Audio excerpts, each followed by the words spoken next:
Good place for life. Oh, there's a, right below us, there's something purple and clear on the rock. Is it a holothorian?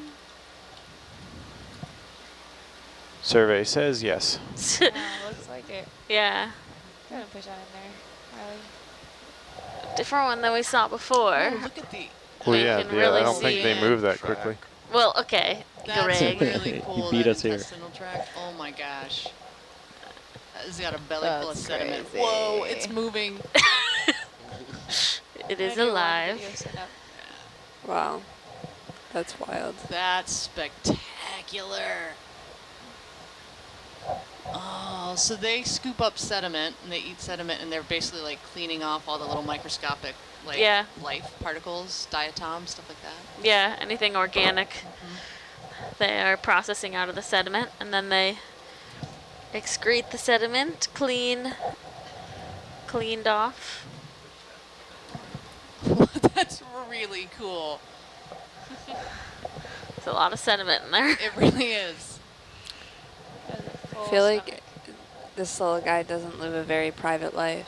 You can see right through him. I was just thinking, I'm I so mean, glad our where's his skin heart is on not his sleeve? transparent. Not normally is there light down here for others to be peeking at him. It's true. Yeah, That's true. Sorry about that, buddy. All right. That's good, yeah. That's neat. Now the attachment mechanism of the it's holding station pretty well. Yeah, Holding Interesting. station. holding station, yeah. The DP on that is GP. All right, Jess, let's get pushed back out in the last 5 minutes and get set for a change over. Oh, yeah. good handover, Yeah. Sounds and then have breakfast. Oh, my breakfast doesn't look like that inside my intestinal tract. by the end Yeah, of we'll the all know if you ate.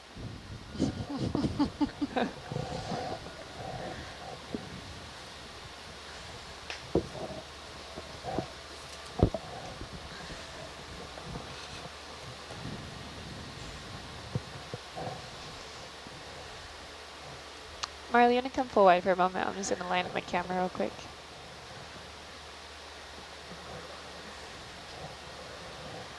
All right. Thank you.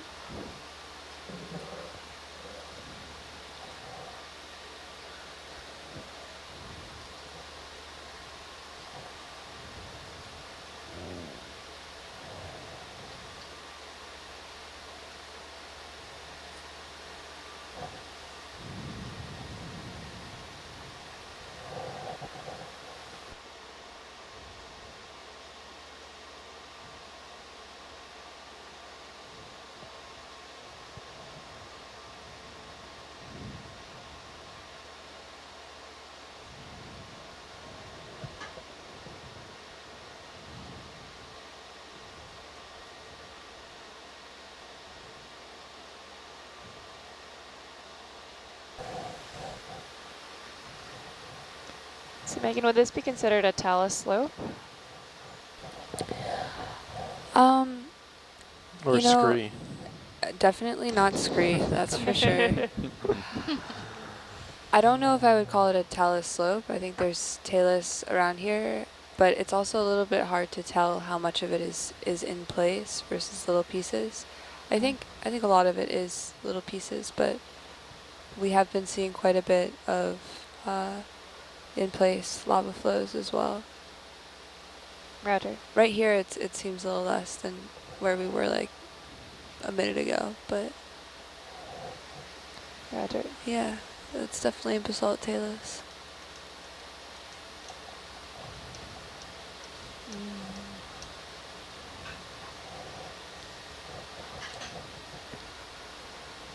Pretty good swell. Has the wind speed died down more? A little bit, yeah. With 17 knots though. Yep, slightly. It's supposed to go up again in the next couple of hours. Oh, it's the closest thing to a rock face we've seen. Oh, yeah. Awesome. We really are the valet watch. We get them to the goods. Wow. Always. There we got 3 samples. We've been doing stuff. Oh, that's true. That's a very good point. We saw 2 or 3 purple things. 2? 2. 2. Most charismatic commentary, too. Charismatic megafauna. I think Me. There's another holothorian. We don't need Do we to. have another step move in? I don't think so. Is that correct? Yeah, we do. Okay. So I think they have like 25, 30 meters left in this. I just want to look at Stop Ben's because dive the sun log around there. to see what else has Oh, hearts no. around I'm it. just wondering for a changeover. Oh wow. It's very bright. It's very bright out there.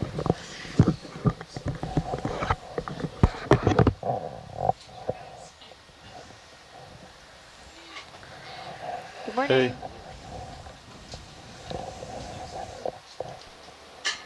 Yeah, just getting to the more steep part. It's true.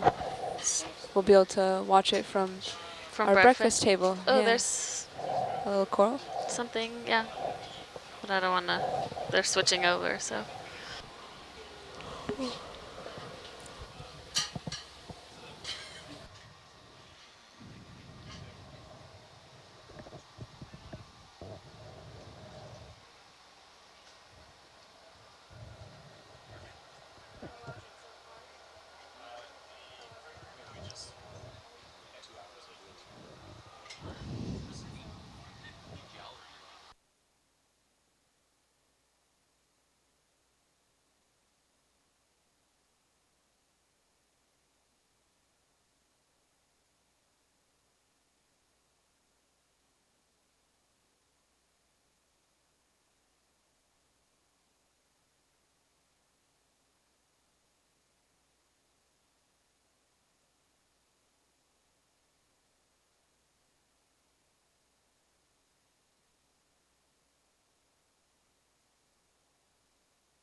Hello everyone, we are currently transitioning onto our 8 to 12 watch.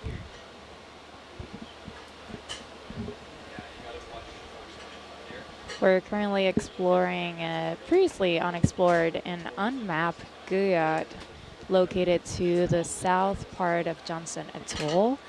This particular area is actually outside of the boundaries of the Pacific Remote Islands Marine National Monument, which is those areas which we were currently focusing on during this expedition. Now, when we refer to this region as a guyot, we are talking about a seamount that made its way all the way out to the surface of the ocean previously, and now has receded and has a flat top.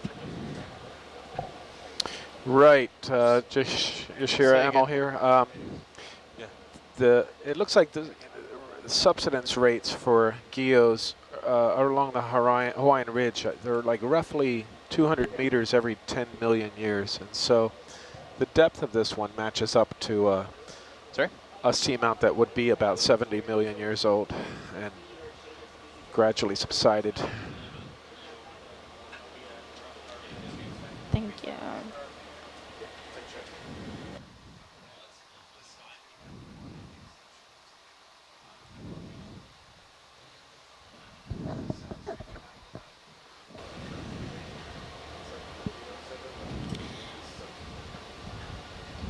Yeah, so for those of you that were keeping up with us and tuning into the channel, the reason for the extensive mapping during the last week was because we take advantage of the periods of transit in order to effectively map the bottom of the ocean, especially areas that have previously haven't been mapped before.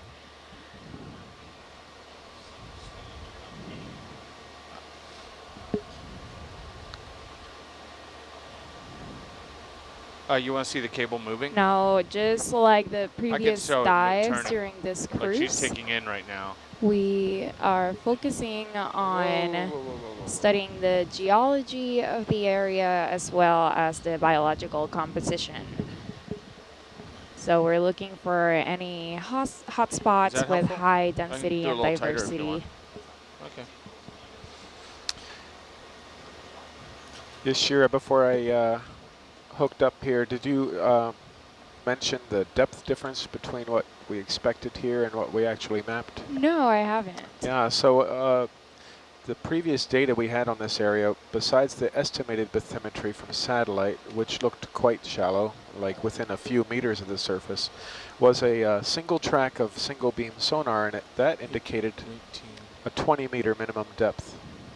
So it looked like a very shallow feature, but when we mapped, it was really surprising to see a 6-mile wide flat-topped seamount or geo at about, what, Nav, do you know what the minimum depth was? Is about 1,300? Something around there, 12, 13. Yeah.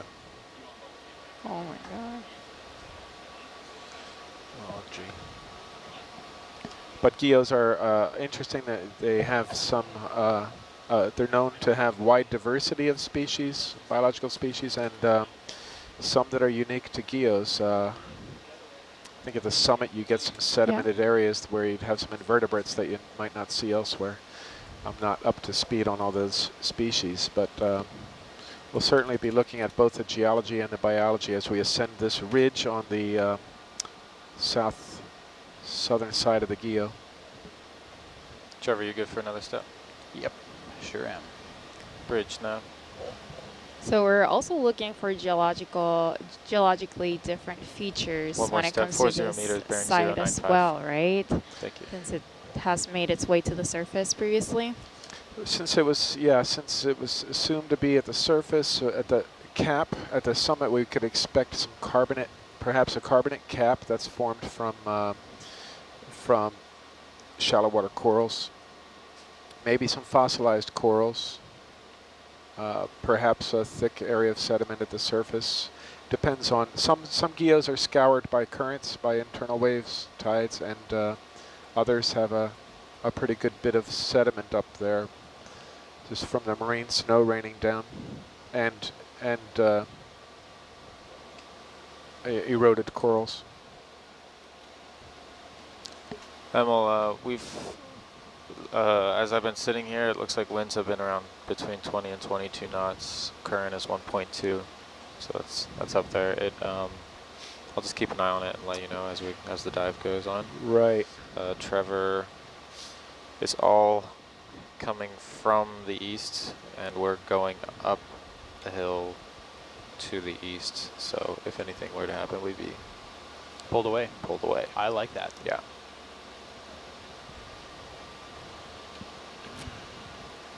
Got a little of massive retrograde happening.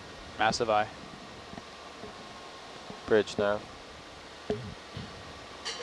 So it's been a few days since we dove, so you reset it that, might be a please? good time to do Thank you. introductions whenever everyone's ready. I can start with myself. Okay, so Rennie, we got I'm the, Dashida Cruz, Science so that peak Communication there earlier this Fellow morning. and Independent Science Communicator.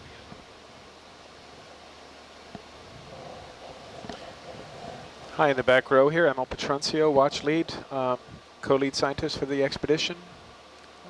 Retired Navy oceanographer with a physical oceanography background in my 8th season on Nautilus. Ooh. Or is it 7th? 7th season, I guess, yeah. Feels like 8 after Yeah. this. Yeah, we've got so many transits, it's like a whole nother cruise now. I'm Samantha Wishnak, Communications Manager for the Ocean Exploration Trust, and currently joining the Science Row. I'm Gina Seelig, also on the Science Row. I'm an ocean science intern and doing some data logging for this expedition, and I go to school at the University of Hawaii at Hilo. I'm Avery Malachi. I'm the ROV intern. Right now I am controlling Argus.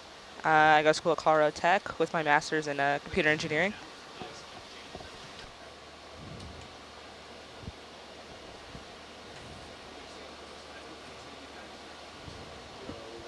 I think our Herc pilot and navigator are currently discussing the dive, but will be joining us again soon. Yeah, safety first.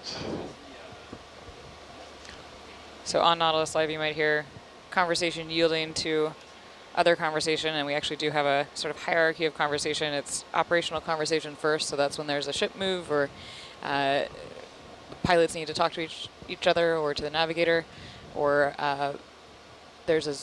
so that's kind of operational level first, science level next, where we're asking for a zoom or to take a sample, and then next up is kind of the general van conversation and bringing in questions from the audience. So you might hear us seemingly interrupt each other, but it's actually an organized system to make sure that the most important conversation is going first. Yeah, I'm back. Did I miss anything? Me too. So we are currently doing introductions. So whatever. Oh, sorry, we turned off. I'm Ed. That's I'm okay. sitting in the video seat. I'm Trevor, sitting in Herc's seat. Did anybody else do theirs? Back row I went. think, Okay. yeah, Do it. we're only missing Do it, Rennie. Rennie, navigator for this watch. Street name, Flamboyant Squidworm. FBS. FBW. Surly. Rennie, I like how you, FSW. I like how you clarify that you're Flamboyant. the navigator for this watch. What would you like a different I clarification? don't know, you could, Is there another watch? yeah, Oh. you're just on this watch, right? The navigator. Navigator for this watch. And all watches. And all Science watches. manager for the 4 to Yeah. 12.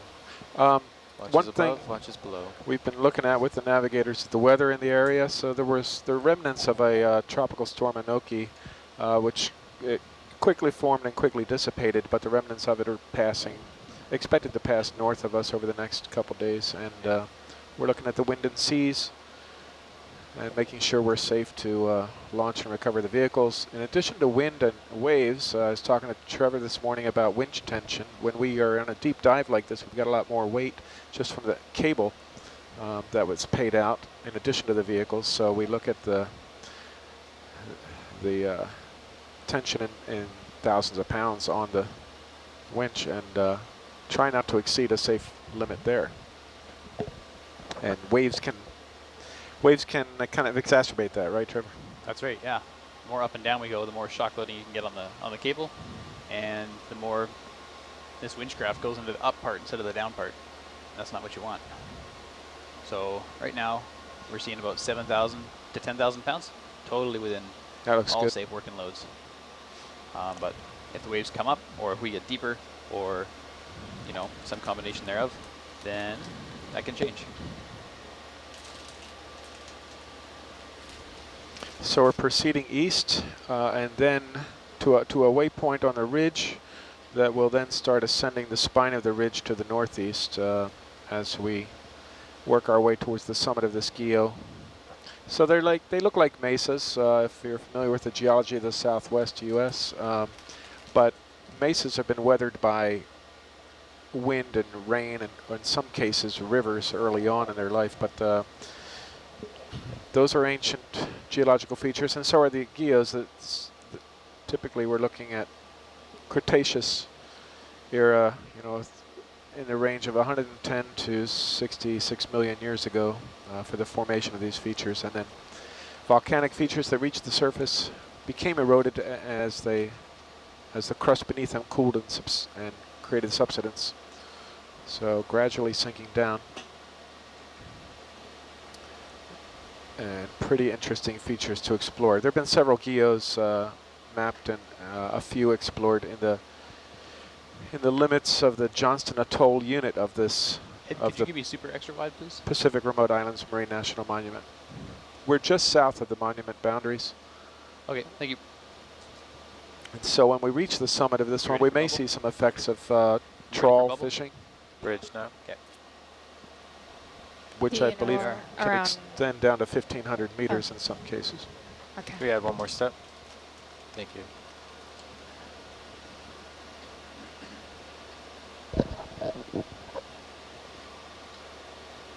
Hey Ed, what do you think of the lighting? Stand by.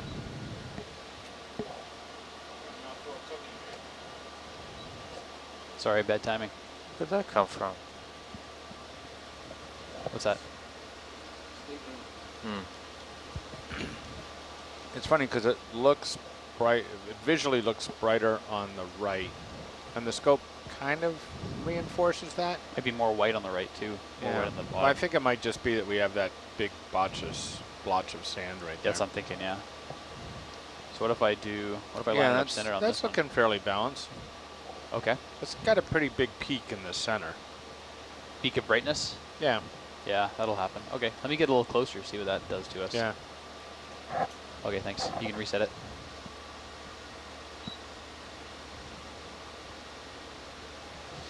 So we see this really bumpy surface of these rocks. It's an indicator of the that's flatter. Iron There. manganese Good. crusts that coat the basalt at a rate of somewhere around 1 to 10 millimeters per million years. Yeah, I'm seeing it.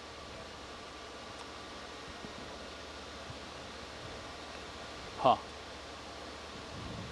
Hey, data video, you can calibrate the IPOD sensor if you want. So happy stalked sponge. Yeah. Is the total payout number changing? 2425? The sand ripples we see on the edge of Herc's camera are indicative of That doesn't make any sense. fairly strong currents down here. Huh. But that's typical of seamounts. Bridge now. Yeah, and those currents are what we are looking for in order to let's add one spot more those step. areas with high density biology, since very often they are made up of filter feeders or suspension feeders. So that's going to be a few steps in a row there, Trevor. Roger. You want a hard substrate, good currents and available nutrients. And this is, you know, there is an effort to model the vulnerable marine ecosystems like the deep water corals and sponges. Talking with our guest scientist from the Marine Conservation Institute, Sam, he mentioned that it's important for this model validation to not only document where we have high density, high diversity communities, but also where they're not. The negative information is important to validate the models as well. So not seeing stuff it's good for the modelers. Boring for the viewer maybe, unless you're a geologist. I think that the basalt formations here are pretty fascinating. Emma, I saw that there's some indication that the blob might be back in the Northeast Pacific. A warm blob? Yep. That's super disruptive. Well, the last one was. It brought all those tube guys. What are they, Gina? Do you remember? Pyrosomes. Pyrosomes, yeah. They're gelatinous. Colonial organisms, I think.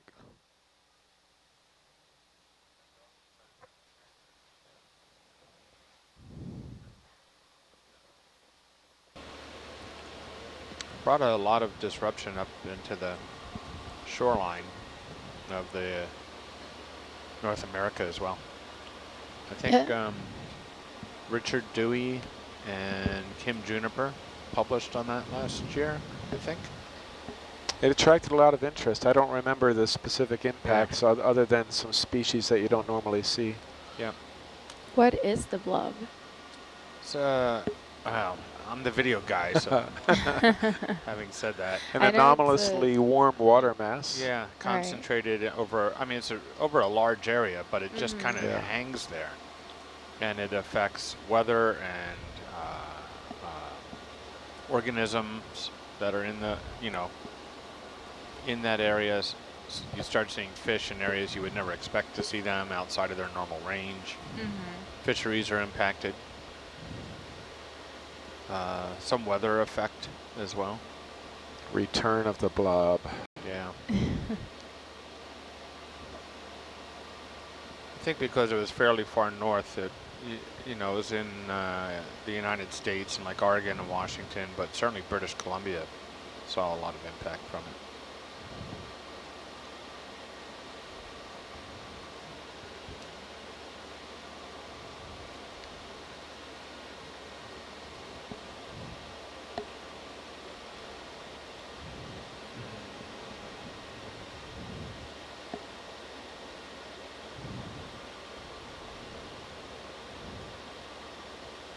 So what size steps you doing now? I was doing 40-meter steps, but there's quite a little bit of layback, so I'm gonna pause. I just did 3 in a row. Okay, let them catch up. Yeah, I'm gonna pause and then maybe call in another few. There's a bit of a strain to get started from a stop, so I wanted to keep the momentum, but given that we haven't moved much, I want to make sure we're being safe there and able to stop and stuff. So. Tether looks pretty good. Yeah. What's a good-looking tether? Very attractive. Oh. What is it, 4,100 centimeters long? Is that how long it is? 41,000 millimeters. I was completely wrong. Order of magnitude wrong. So something else I got a better appreciation for on this cruise was that that Argus camera is as important or more important than the view of Herc is the view of the tether. For proper piloting and also for looking around at seeing what our next scientific target is too. We can see a lot of stuff on either side of the vehicle from Argus view that's out of the view of the Herc main Zeus. Yeah. So that's helpful for searching for stuff, for sponges or for rocks or what have you. But of course the tether management too.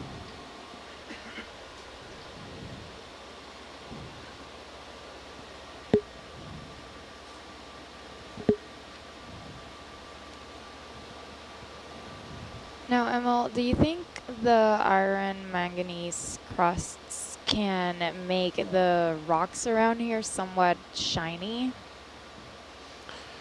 I think there have been some that on this on the past dives that had a kind of a sheen to them. Not sure what would cause it. I guess you could have some varying mineral content. Various metals can settle out of the seawater, and it bonds with the manganese oxide and the iron oxides as the crust is forming. Thank you.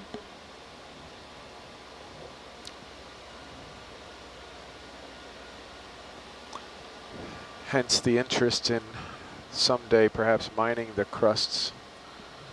But that would be a real challenge. It'd be scraping several centimeters off of the surface of a seamount. We did have a shiny rock the other day collected. Was that, do we have any preliminary idea of what could it be? made of? Didn't get a look at that one yet. Gina, do you remember any notes when you saw it in the lab?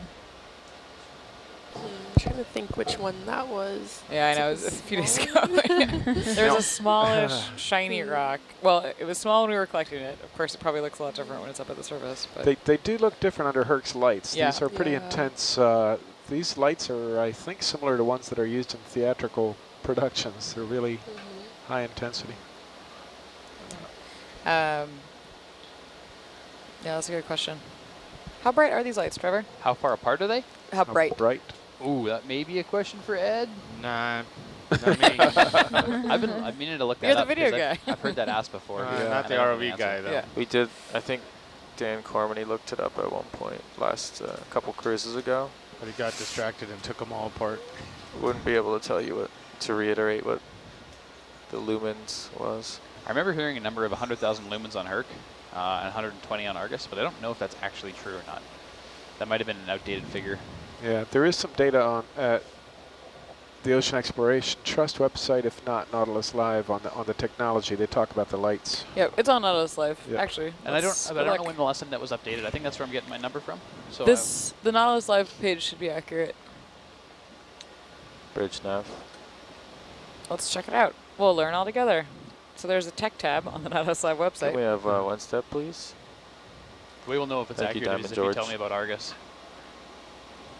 I do remember some rocks along the Galapagos Rift that were this beautiful, had a beautiful blue tinge to them during the dive, and once collected, it wasn't quite as impressive when we brought them up, but it is like a much more dull blue. All right, on Herc, we've got 2 deep sea power and light matrix, 3 LED lamps, 20,000 lumens. That's right. 20,000. Those are forward mounted. How many lumens are they? 20,000. Is that each or So per that's the per pair? Yep, so that's 2. There's 6 to 12. Wait, no, I didn't get that. Sorry? Those matrix lights, those are 20,000 lumens per Each? matrix or per puck in the matrix, or? It looks like per one, yeah. So if there's 2, then there'd be 40,000. All right, 40. Okay. Got that. There's 6 to 12 deep sea power and light sphere LED lamps, 6,000 lumens each. Let me count them. 1, 2, 3, 4, 5, 6.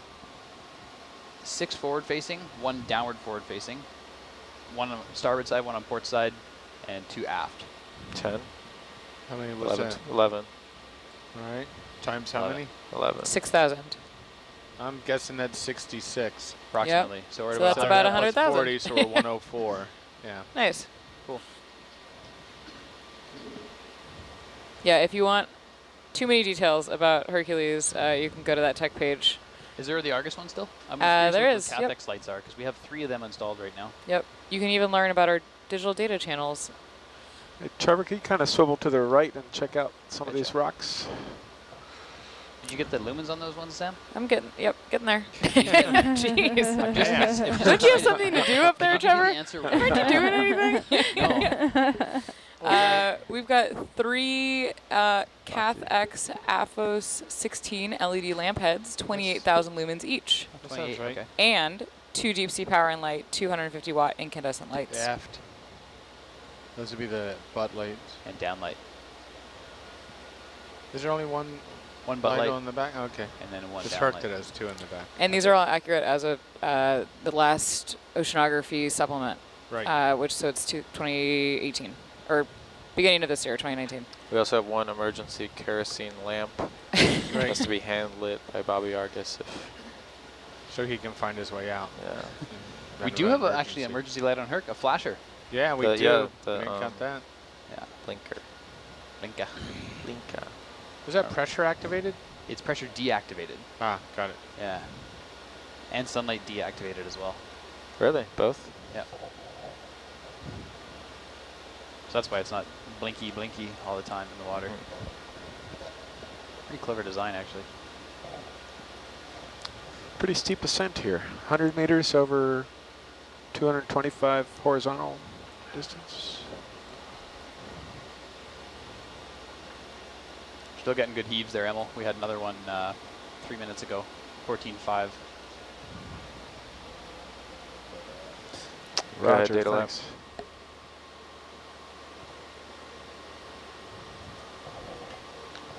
So yeah, we were talking sea and swell yesterday in the lounge, and we are getting, so it looks like maybe 6 or 7 foot swell out there with 2 or 3 feet of, maybe 2 feet of wind wave on top of that. We're getting swell from storms in the Southern Ocean propagating northward, as well as some more local weather to our east.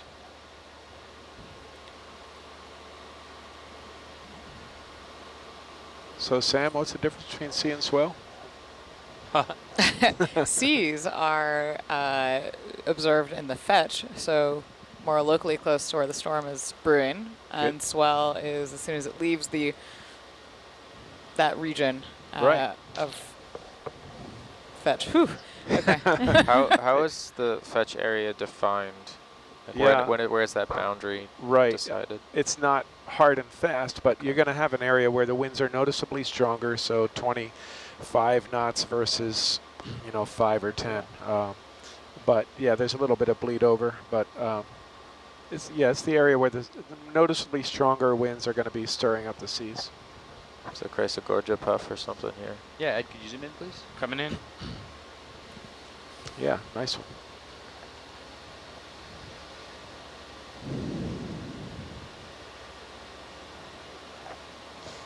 Bridge nav. Can add one more step. Thank you. Can we push in for a polyp zoom? Yeah, come out for a sec, Ed. Yeah. Oh, if it's difficult, that's fine. Nope. Just want to get a little closer, a little more stable for that. We definitely have to get closer. I'm at low. Okay, Ed, go ahead. Coming in. Looks a little different than the ones we've been seeing. Polyp zoom. Oh, it's bifurcated there at the bottom. No? Yeah. The squat lobster. I see that. Yikes. Oh, that's fine. Some good heebie-jeebies there. Yeah, it's hard to hold on to those fine controls when you're bouncing. The DP. I don't know, we've seen them bifurcated like that. DP heebie-jeebies? DP heebie-jeebies? DP heebie-jeebies. Okay. What was that, Sam? Oh, I just don't think we've seen them bifurcated like that. Oh, right. No, I don't think so.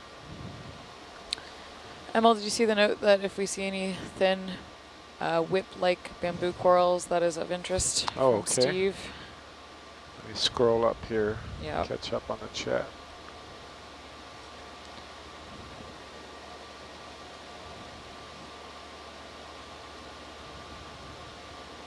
Another one. All right. Coming in droves now. So, Ooh. Emil, whenever you have a Caravan. moment, one of our viewers would like to know how we would be able to tell the difference between these rocks and a meteor. I think that would take a meteor expert. I don't think a meteor would look as encrusted unless it's been here for millions, tens of millions of years. Sam, do you know what they were looking for on that thing? Was that last year? Yeah, actually, I was going to jump in about that. We actually did do a cruise looking for meteorite fragments from a meteorite that had crashed into the ocean off of the Washington coast, and we had we had the Cosmic Dust Curator from NASA's Johnson Space Center on board. Coolest job title ever, I think. Yeah. And it was a very short cruise, I think 3 days total, and we had basically spent the transit out there developing tools to potentially pick up meteorite fragments, and I think we all thought we were going to find something that looked a lot more like this. So large, Bridge nav. large round meteorite Let's add one like step. pieces, and instead we were ended up potentially finding what looked like grains of sand or bigger. So really, really, really tiny pieces. We were actually, I think, the most successful tool. We had scoops and we had all different ways that we thought we'd be able to literally just like go out and grab the meteorite fragment. Yeah. He even brought tags that were about 4 inches long, thinking that's how he was going to be tagging things. In the end, the actual fragments were just specks. And after it's been a whole year, we've really only determined that there's potentially one that might actually be a meteorite fragment. So Wow. yeah, that write-up is in the Nautilus Live website. You can either search for meteorite or go under expedition and cruise through our expeditions. That's like worse than a needle in a haystack. Yeah, exactly. that's hard. And it was funny. It was one of the most boring dives, I think, of our entire year. You had about 5 feet visibility, couldn't see anything, and we were just going through mud, and you know, couldn't see anything, and we had hundreds of people tuning in for days, just hoping to find meteorite fragments. And actually, Rennie is giving a great overview of that dive as well. You want to talk about it, Rennie? I'm sorry? You were giving a great overview to Trevor. You want to share it with the group of how they ended up doing some sonar mapping on that? The mapping? This is what you get for going off SPL. We had operational talk about. About the meteorite? Yep. Yeah, we, so we were share. actually talking about how they tracked it with Doppler down to the sea surface. Oh, that's cool. I didn't know that. You didn't? No. You want to talk about Is it? that something you just said? Yep. Oh. Try to get you to talk to the group about it because it's cool. Trying real hard. Do you remember what SPL is? We've only been gone a couple days. Well, yeah, I agree with George.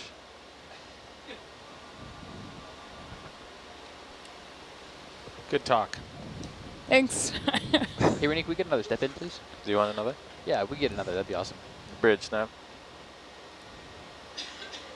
One more step, please. Thank you. It's funny because someone just wrote in to say that this watch is always really interesting because they get great informative conversation. Doppler. Tracked it by Doppler. Yeah, that's so interesting, right? We'd love to hear more. No, hey, Rennie? Yes. Samantha did not go over the Doppler part. She was hoping you would. Okay. I mean, I'm not an expert on it. I just know that they were able to track the signature, I think, from heat of it in several different layers of atmosphere down to the surface. Largely because there wasn't any storm in the area, so it was kind of like its own signature. And it corroborated with the visual sighting on shore that they had lots of reports of. So they had a lot of information kind of to figure out the general area where it would be, but they did not know the size of the fragments from that. So that was kind of one of the unknowns. So Doppler and the weather radar. Yes, yeah, just tracking it through Very normal cool. weather. It wasn't any kind of secret Doppler. But one thing we were just talking about up here is that there was no accounting for current, and depending on the size of those fragments, if they were not large, then once it hit the surface and then got down to depth, there's really a lot of play that it could have, where those fragments could have gone. The fragments that we did pick up, from my understanding, is there's a lot, meteorites kind of occur often, and so they weren't really able to tell if it was from that event or if it was just fragments from other, a cumulative of events historically in that area. Yeah, the latest I think was that there was 1, maybe 2 fragments that were likely from meteorite material. I bet you like 66% of the meteors that hit Earth hit in the ocean. 66? Well, somewhere around 2/3. Yeah. How much of the world's surface is covered by ocean, Ed? I don't know, but I do know that like 2/3 of the volcanoes are underwater. Yeah. Cool. Hey, Ed, can you tell Rennie thanks for that awesome explanation? Hey, Rennie, Samantha wanted to convey her Thanks, Ed. most sincere appreciation for You can tell her we're still not contribution. speaking.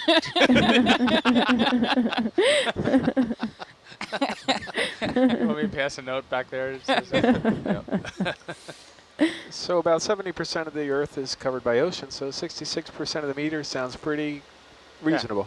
66% of the time, every time. Yeah.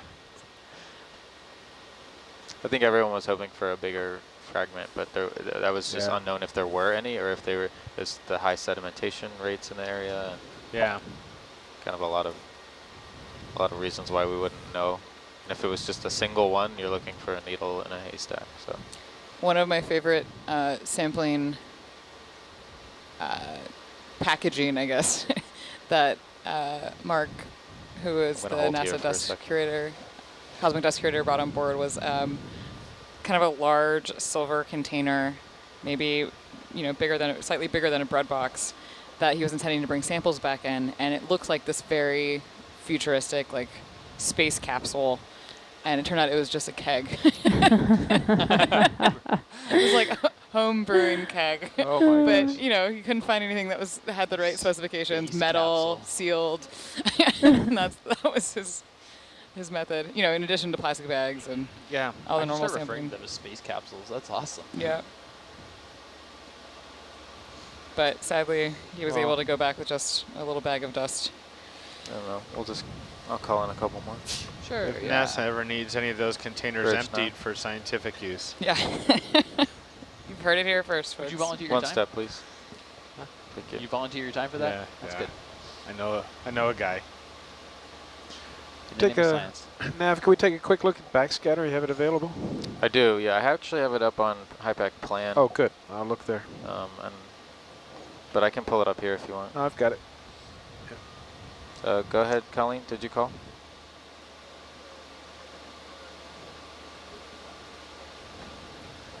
It's in the rack room. So as long as this is all shut down and everything, in the rack room, there's a Kongsberg unit. There's the seawater pump is on the right-hand side, and on the left-hand side there's an on-off switch, and that's the one for the TRU. Yep. Well, we picked our track to go along the rim of the summit without looking at backscatter at the time, but it corresponds to a nice high backscatter, so that could be real interesting up there. I can zoom in here if you want.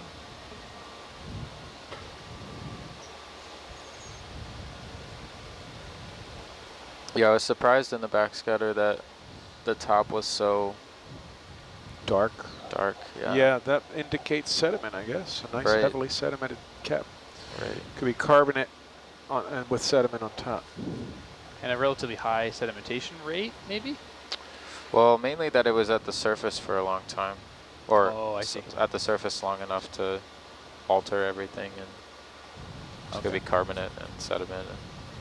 But yeah, over 70 million years or so, yeah, you could get a lot of pelagic, just see a plankton settling out. Would that indicate low currents? Well, it depends. Some of the sediment, you see evidence of currents sculpting it at the summit, but it could indicate, highly productive waters above the summit, which we sometimes see. Eddies get trapped on top of a seamount and focus plankton. Currents impinging on the sides of the seamount contribute to upwelling of nutrients towards the surface, so yeah, geos can be pretty interesting. Collection of ecosystems.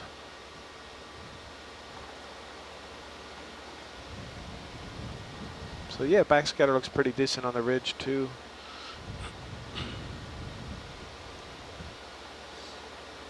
I think we're going to be seeing lots of this, lots of rock. Yeah.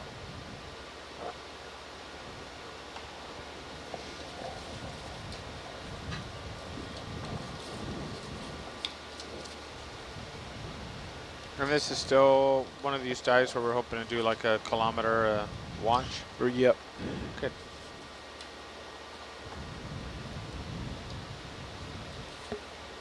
What's this little stick-looking thing? Is it just a broken off piece of... Yeah, there was one back behind us to the right earlier. A stalk. Hey, you want to zoom in there, please, Ed? Yeah.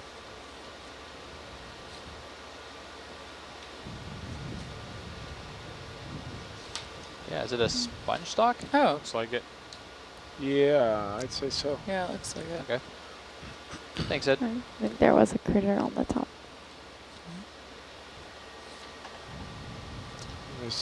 There's one on the rock there. Yeah.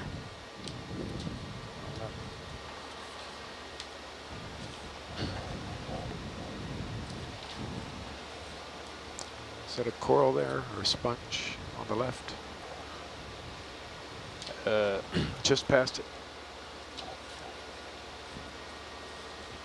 Right there. Oh yeah. We can do a quick zoom on that one, Ed. Yeah. I'll have to go right after. Oh, hey. Same one we saw earlier, looks like. Very Closer similar. towards you. Okay. Thanks, I should go. I think so. So one of our viewers wants to know if there are any currents that can burst up from the seafloor and push us up several hundred feet from the surface, if they're strong enough to push the ROVs up. We've encountered currents that were strong enough to hold the ROV down from ascending on, I think that was Howland. Yeah, actually a Let's win another, or do you few wanna days hold? back. Wait, catch up. Let's do another. All right. Let's just go for it, yeah. For it. Bridge now. That's an Look at that dead interesting. sponge. Another coral, another sponge. Yeah. Let's have a zoom on the sponge. This is covered in Sponge. sediment. One more step, please. Thank you. Base looks like a coral. Coral? Yeah. Sponge. Yeah. Coral or sponge? There's the base. Looks like that There's me sponge we moving were Huh. seeing Trucking. earlier. Yeah, those big Oh, white yeah. fans. Yeah. Lasagna style. Lasagna. There's Oh, the base. there. Yeah. there Yeah. it Big was. anemone. Look Oh, all at right. that. That's a nice anemone. I think that sponge fell from there. I'm no scientist, but But yeah, to answer the question on the currents, we can get currents with, of a knot or more, maybe a couple knots on the slopes of the seamount. Steady currents can create lee waves on the far side of the seamount. What did you call them? A lee wave, Lee like wave, you yeah, yeah. see over Mount Rainier. You know, you'll see that lenticular cloud on top, and sometimes some lee clouds showing a lee wave downwind of the summit. Coral. lenticulars are my favorite. It's a Yeah, little they ma- are little mountain flying hat. saucer. Yeah, mountain hats. That's nice. What in Chapeau. particular do you like about lenticular? They're flamboyants. Okay. Plateaus, chateaus, chapeaus. They I'll just stop sit up now. there. But that's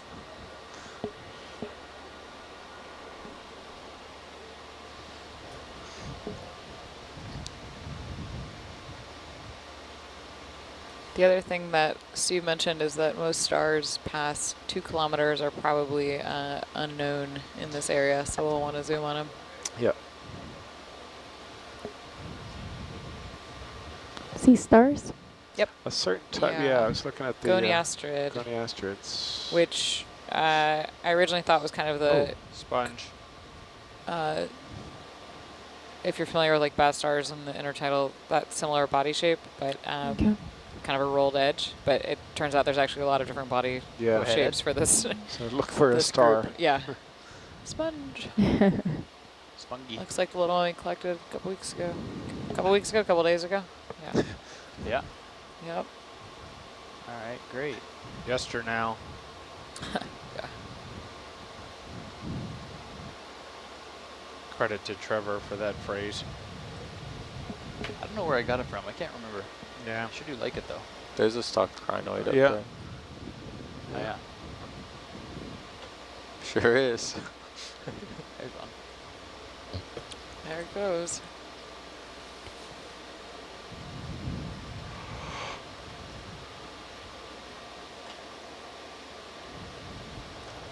Looks like a river. Yeah, there's like flow and then this Yeah. landslide over it.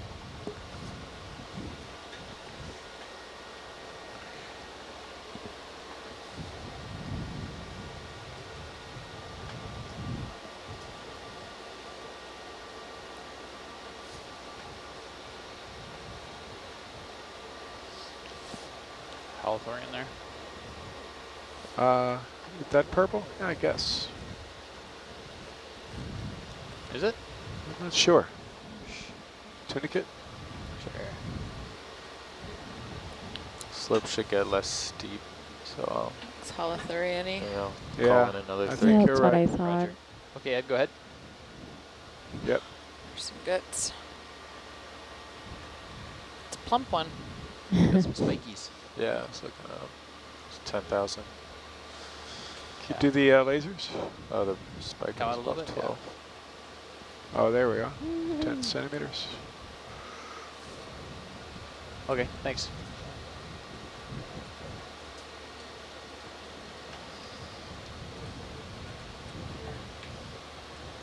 Oh, it seems like another sea star was collected during the first Backwards, watch. Yeah. Someone don't just believe wrote so. in. Yeah. No, we got a bamboo coral and some basalt. It's that way at Okay. least. Someone wrote in saying that someone picked up a rock sample and there was a strange coral on it. There's a coral on it. Yeah. Oh, okay. The bamboo whip, What's this thing right here? Pathagorgia, maybe. That. It's just some stem. It's maybe a spongy. Yeah, probably another sponge stem. Oh yeah, okay. Never mind. It's kind of hard to pick stuff out of this. Yeah. It's very contrasting colors. Bridge nav. Can we add one step? Thank you.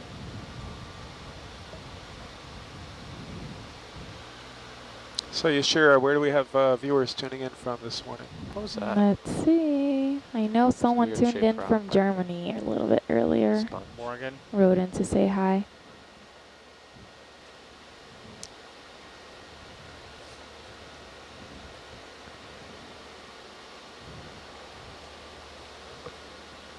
Alright, it seems like we have most of our viewers from the US. We have people from Canada, United Kingdom, Germany,